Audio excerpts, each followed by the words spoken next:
সুপ্রিয় শিক্ষার্থী, এই ভিডিও ক্লিপটিতে আমরা ডিরেক্ট কোশ্চেনস এবং এমবেডেড কোশ্চেন নিয়ে কথা বলবো। এমবেডেড কোশ্চেনটা আসলে কি সেটা নিয়ে যদি আমরা একটু বলতে চাই, এমবেড মানে হচ্ছে স্থাপন করা বা কাউকে কোনো কিছুর মধ্যে সংযুক্ত করা। এমবেড শব্দের অর্থ হলো স্থাপন করা বা অন্য কিছুর মধ্যে কাউকে সংযুক্ত করা।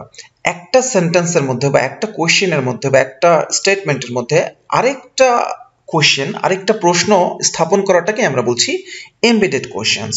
কোন একটা ডাইরেক্ট কোশ্চেন হতে পারে বা ডিরেক্ট কোশ্চেন হতে পারে বা এমনি সাধারণ কোন একটা স্টেটমেন্ট হতে পারে, তার মধ্যে আরেকটি কোশ্চেনকে স্থাপন করা ও সংযুক্ত করাকেই বলা হচ্ছে এমবেডেড কোশ্চেন। তো আসলে এটাকে সংজ্ঞায়িত করার চেয়ে বেটার এক্সাম্পল দিয়ে জিনিসটা বোঝানো, তাহলে ভালো বুঝতে পারবো আমরা। এবং বলে রাখি, এটা স্পোকেন ইংলিশ এবং একই সঙ্গে রাইটিং এর জন্য অত্যন্ত গুরুত্বপূর্ণ। তো আমরা সরাসরি এক্সাম্পলের দিকে চলে যাই, তাহলে বিষয়টা আমরা বুঝতে পারবো। যেমন আমরা যদি কাউকে প্রশ্ন করতে চাই যে তিনি কোথায় থাকেন, আমরা যদি ডিরেক্ট কোশ্চেন করতে চাই তিনি কোথায় থাকেন, তাহলে আমাদেরকে বলতে হবে হোয়ার ডাজ হি লিভ। যদি আমরা সরাসরি প্রশ্ন করতে চাই তিনি কোথায় থাকেন, আমরা বলবো হোয়ার ডাজ হি লিভ, তিনি কোথায় থাকেন। তো আমরা যদি মনে করি যে না, আমরা এটাকে একটু এইভাবে প্রশ্নটা করব, সেটা কিভাবে? সেটা হচ্ছে যে আপনি কি জানেন সে কোথায় থাকে? তখন আমরা আমাদের মাথায় আসতে পারে যে তাহলে এটা তো দুইটা প্রশ্ন হয়ে গেল। আপনি কি জানেন, ডু ইউ নো, সে কোথায় থাকে, হোয়ার ডাজ হি লিভ। এইভাবে আমরা চিন্তা করতে পারি, বাট বাক্যটা কিন্তু ভুল। এখানে খেয়াল করেন প্রিয় শিক্ষার্থী, এটা কিন্তু ইনকারেক্ট। এখন হোয়ার ডাজ হি লিভ এটা ঠিক আছে, এটা ঠিক আছে। প্রথমে আমরা ইন্টারোগেটিভ অ্যাডভার্ব নিয়েছি, তারপরে ডাজ অক্সিলারি ভার্ব নিয়েছি, খেয়াল করেন, তারপরে সাবজেক্ট নিয়েছি এবং যথারীতি ভার্ব নিয়েছি। এটা একটা ইন্টারোগেটিভ বাক্য যেভাবে গঠিত হয়, প্রথমে ইন্টারোগেটিভ অ্যাডভার্ব নিই, এরপরে অক্সিলারি ভার্ব নিই, তারপরে সাবজেক্ট নিই, তারপরে মেইন ভার্ব নিই, তারপরে অন্যান্য ফর্মগুলো ফলো করি। এটা ইন্টারোগেটিভ সেন্টেন্সের প্যাটার্ন। কিন্তু যখন আমরা এই ইন্টারোগেটিভ সেন্টেন্সকে আরেকটা ইন্টারোগেটিভের মধ্যে স্থাপন করব বা সংযুক্ত করব, কিংবা যখন এই ইন্টারোগেটিভটাকে আমরা আরেকটা সাধারণ কোনো অ্যাফার্মেটিভ বাক্য বা নেগেটিভ কোনো বাক্য বা কোনো একটা স্টেটমেন্টের মধ্যে সংযুক্ত করব বা স্থাপন করব, তখন আসলে ব্যাপারটা একটু কেমন হবে। তো আমরা যেটা করি, আমরা অনেকেই করি, সেটা হচ্ছে আমরা যখন এভাবে বলি do you know where does he live, আপনি কি জানেন সে কোথায় থাকে, আসলে বাক্যটা ভুল। তাহলে বাক্যটা কিভাবে করতে হবে? এই বাক্যটাকে যদি আমি সঠিকভাবে করতে চাই, তাহলে আমাকে এইভাবে করতে হবে। প্রিয় শিক্ষার্থী, খেয়াল করুন, do you know where he lives, অর্থাৎ এই যে আমরা যেটা বলছিলাম যে সে কোথায় থাকে, খেয়াল করেন, হোয়ার ডাজ হি লিভ, সে কোথায় থাকে, এটা যখন ডু ইউ নো এটার সাথে সংযুক্ত হচ্ছে, তখন কিন্তু সে আর ইন্টারোগেটিভ প্যাটার্ন ফলো করছে না। এখানে হোয়ার ডাজ হি লিভ না হয়ে সে কিন্তু একটা নর্মাল একটা অ্যাসার্টিভের স্ট্রাকচার ফলো করছে। অর্থাৎ জাস্ট এখানে যে ওয়ার্ডটাকে আমরা নিচ্ছি, এটা একটা কনজাংশন হিসেবে কাজ করছে, এবং তারপরে সরাসরি এখানে কোনো অক্সিলারি ভার্ব কিন্তু এবার সে নিচ্ছে না, এবার শুধু সাবজেক্ট নিচ্ছে এবং ভার্ব নিচ্ছে। তাহলে খেয়াল করেন, ডু ইউ নো এটা ইন্টারোগেটিভ, কিন্তু হোয়ার ডাজ হি লিভ বলার দরকার নাই, বলতে হবে হোয়ার হি লিভস, সে কোথায় থাকে, তুমি কি জানো সে কোথায় থাকে। ডু ইউ নো এটা ইন্টারোগেটিভ, হোয়ার হি লিভস সে কোথায় থাকে। কিন্তু যদি সরাসরি আপনি বলেন যে সে কোথায় থাকে, এটা প্রশ্ন যখন যদি আপনি করতে চান, তাহলে আপনাকে বলতে হবে হোয়ার ডাজ হি লিভ। আমরা যদি এইভাবে প্রশ্ন করি, আরো বেশ কিছু এক্সাম্পল আমরা দেখবো, তাহলে বিষয়টা ক্লিয়ার হয়ে যাবে।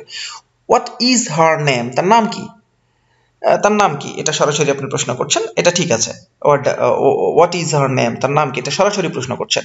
কিন্তু যদি আপনি এইভাবে না বলে যদি এইভাবে বলেন যে না ঠিক আছে, আপনি কি বলতে পারবেন তার নাম কি, তাহলে could you tell me what is her name, এইভাবে কিন্তু আবার হবে না। তার নাম কি, হোয়াট ইজ হার নেম, এটাকে যখন একা রাখছেন তখন হোয়াট ইজ হার নেম, তার নাম কি, ঠিক আছে। কিন্তু এই অংশটাকে যখন কুড ইউ টেল মি এটার সঙ্গে সংযুক্ত করছেন, এটা ইন্টারোগেটিভ করতে পারবেন, কিন্তু এটাকে আর ইন্টারোগেটিভ করা যাবে না, এটাকে আপনি নরমালি একটা অ্যাসার্টিভ ফরম্যাটে রাখবেন। তাহলে কেমন হবে খেয়াল করেন, এরকম হবে বাক্যটা। কুড ইউ টেল মি এ পর্যন্ত ঠিক ছিল, তাহলে এখানে ওয়ার্ডটা নিলাম, ওয়ার্ডটা এখানে বসে গেল, এরপরে কিন্তু আর ইজ নিচ্ছে না, এখানে আমি সাবজেক্ট নিচ্ছি, তাহলে হার নেম সাবজেক্ট, এবং হার নেম সাবজেক্ট বসে গেল, এবং এই ইজ যেটা, খেয়াল করেন প্রিয় শিক্ষার্থী, ইজটা কিন্তু এই পাশে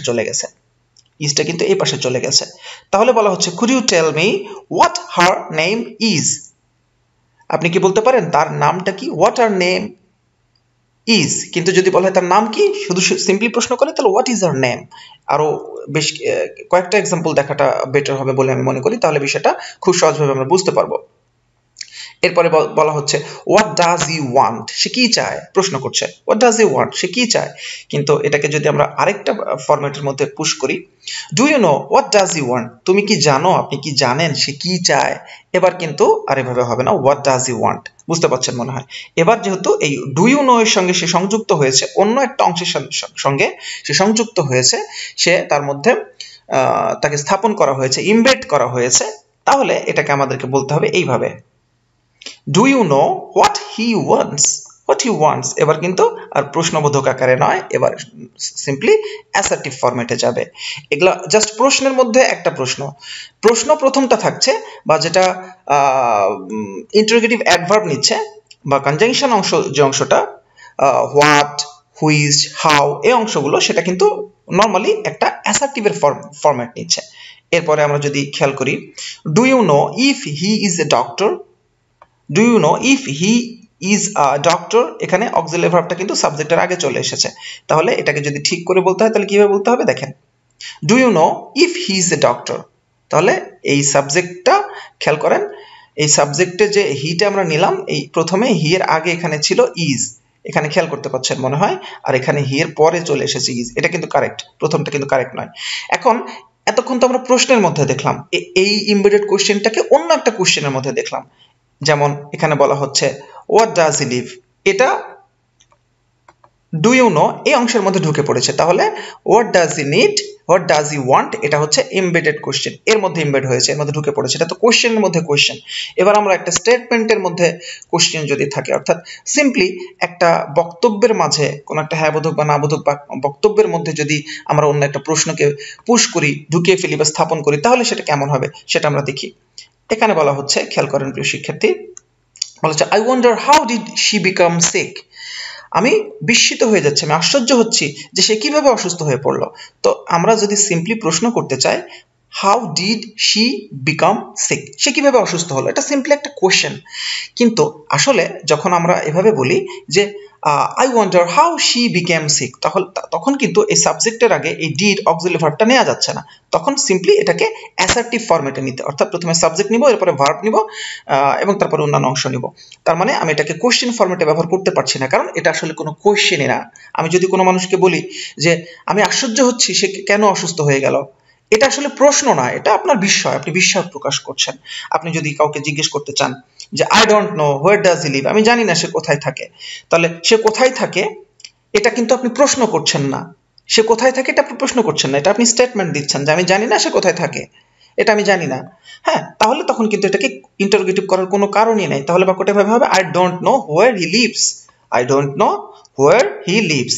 তাহলে প্রথমে এই যে হোয়াট, হুইচ, হোয়ার, হাউ যেগুলো ব্যবহার করার দরকার সেটা করবেন, এবং তারপরে সাবজেক্ট নেবেন, তারপরে ভার্ব নেবেন, অথবা অন্যান্য অংশ প্রথমে নেগেটিভ করার দরকার হলে যেভাবে একটা নেগেটিভ বাক্য গঠিত হয় বা একটা অ্যাফার্মেটিভ বাক্য গঠিত হয় সেভাবে বাক্যটাকে করবেন। কোনো ইন্টারোগেটিভ প্যাটার্নসে সেটাকে করবেন না যখন আপনি এটাকে আরেকটা স্টেটমেন্টের মধ্যে বা আরেকটা কোশ্চেনের মধ্যে আপনি এটাকে পুশ করছেন বা এটাকে আপনি এমবেড করছেন, স্থাপন করছেন। আমরা সর্বশেষ আরেকটা উদাহরণ দেখি, ভিডিওটা সম্ভবত অনেকটা লম্বা হয়ে গেছে অলরেডি। যেমন এখানে বলছে I can't remember where is the house, আমি মনে করতে পারছি না যে বাড়িটা কোথায়। এখন যদি আপনি বলেন হোয়ার ইজ দ্য হাউস, তাহলে এটা তো প্রশ্ন হয়ে গেল। এটা কি প্রশ্ন? মনে হচ্ছে যে I can't remember where is the house, আমি মনে করতে পারছি না বাড়িটা কোথায়। প্রশ্ন করছে? প্রশ্ন করছে না, উনি তার বক্তব্যটা দিচ্ছে, উনি তার স্টেটমেন্ট প্রকাশ করছে। তাহলে যদি প্রশ্ন না করে, তাহলে প্রশ্ন না করলে কেন এখানকার অক্সিলারি ভার্বটা আগে যাবে, এই হাউসের আগে কেন যাবে? তাহলে বেটার এই ইজটা হাউসের পরে বসতো, তাহলে বাক্যটা এমন হতো, I can't remember where the house is. তার মানে আপনারা যেটা বুঝতে পাচ্ছেন যে এখানে জাস্ট একটা বেশ মজার একটা বিষয় আছে, খুবই সূক্ষ্ম একটা ভুল বা সূক্ষ্ম একটা বিষয় মাথায় রাখতে হবে, নাহলে বাক্যগুলো বলার সময় বা লেখার সময় আমাদের ভুল হতে পারে। প্রিয় শিক্ষার্থী, আশা করি উপকৃত হবেন।